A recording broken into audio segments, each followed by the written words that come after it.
August 26, 2025, Kyiv, Ukraine. Inside the presidential palace, a symbolic meeting unfolds, one that speaks not only to the present, but to the enduring commitments that have defined Ukraine's survival in this war. President Volodymyr Zelensky welcomes two of Britain's most senior military figures, marking both continuity and reassurance at a critical moment in the conflict. At the palace entrance, Zelensky greets Admiral Radakin, Britain's outgoing Chief of the Defence Staff, alongside Air Chief Marshal Richard Knighton, who is preparing to take over the top military post in London this September. The handshake between them is more than diplomatic formality. It is a signal, a message that Britain's military support for Ukraine will remain steady, even as leadership transitions take place in London. As delegations take their seats, the symbolism deepens. The meeting is not just another entry in the long calendar of wartime diplomacy. For Zelensky, it is proof that Western backing is not waning. For Radakin and Knighton, it is an opportunity to reaffirm that Ukraine will not face Russia's aggression alone. The Ukrainian president begins with a message of gratitude, words directed not only to the men before him, but to the nation they represent. He says, "Thank you so much, and we are very thankful to you, your country, and to your government and nation for such strengthening us from the very beginning of this war, that you stood and stayed with us. Thank you for this, and we are thankful to Kyiv Prime Minister for such deep involvement to this process and with coalition of willings and with the support. So thank you so much." For Zelensky, the words are not routine. Since the first days of Russia's full-scale invasion in 2022, Britain has been one of Ukraine's most reliable allies, sending weapons, providing training, and giving political cover in moments of greatest uncertainty, from anti-tank missiles that helped defend Kyiv to Challenger tanks and Storm Shadow missiles that bolstered Ukraine's counter-offensives. London's contributions have been vital, and in Prime Minister Keir Starmer's government, Zelensky sees continuity of political will that matches military support. Then Admiral Radakin, Britain's highest military officer, speaks in turn.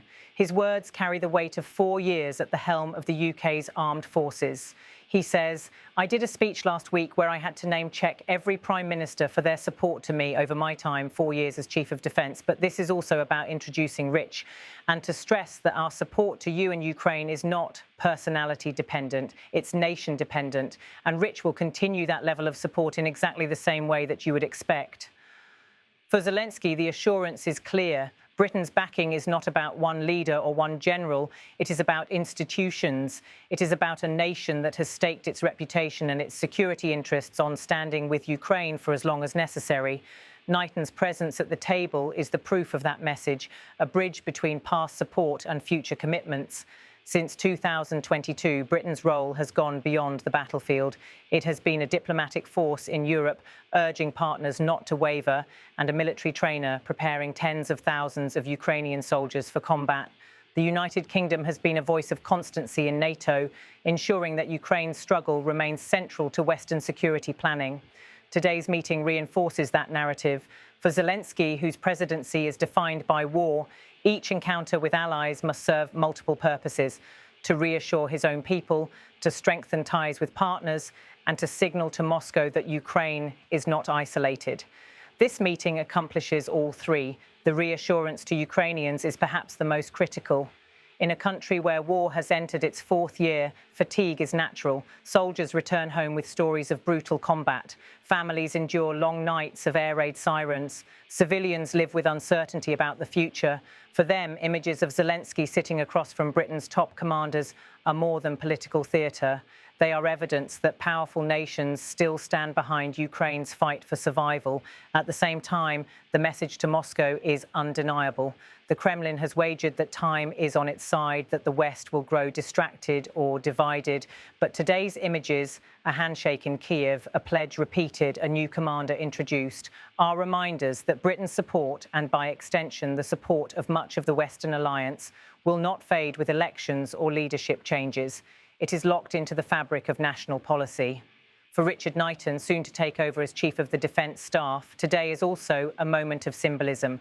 By appearing in Kyiv before his formal appointment, he demonstrates continuity.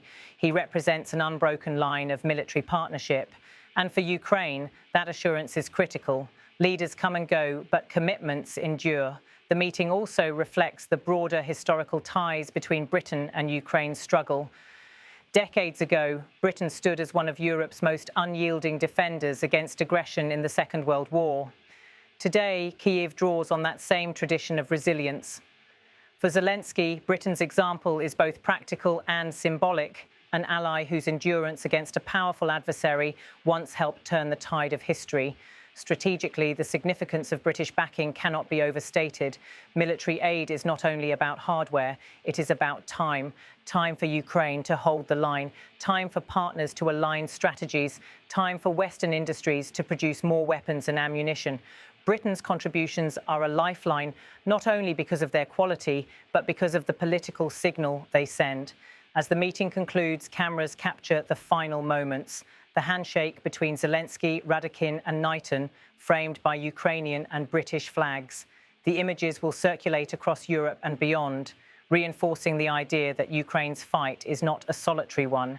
8 minutes in Kyiv may appear routine in the world of diplomacy, but in wartime, gestures take on heavier weight. The introduction of a new military leader, the repetition of pledges, the words of gratitude and reassurance, all combine into a message of continuity. Ukraine is not abandoned. Britain is not wavering. The alliance holds. For Zelensky, this is both reassurance and renewal. For Radakin, it is a closing chapter in years of military service defined by Ukraine's war. For Knighton, it is the beginning of a role shaped by one of the greatest security crises of this century. And for the world watching, it is another signal. Ukraine is not alone. In Kyiv today, handshakes, words and pledges carried the weight of nations. They reminded allies, adversaries and citizens alike that the coalition behind Ukraine remains unbroken.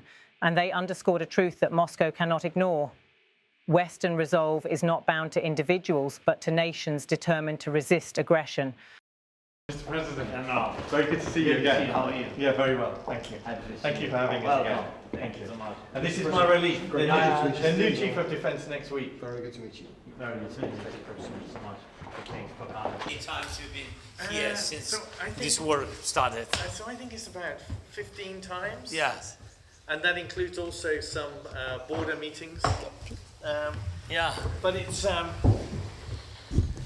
for you, Mr. President, for General Zelensky, for all that your country stands for. Thank you so much. And we are very thankful to you, your country, and to your government and nation for such strengthening us from the very beginning of this war, that you stood and stay with us. Thank you for this. And we're thankful to Kyiv, Prime Minister, for such deep involvement to this process and with coalition of willings and with the support. So thank you so much. I did a speech last week where I had to name check every Prime Minister for their support to me over my time, 4 years as Chief of Defence. But this is also about introducing Rich and to stress that our support to you and Ukraine is not personality dependent, it's nation dependent, and Rich will continue that level of support in exactly the same way that you would expect.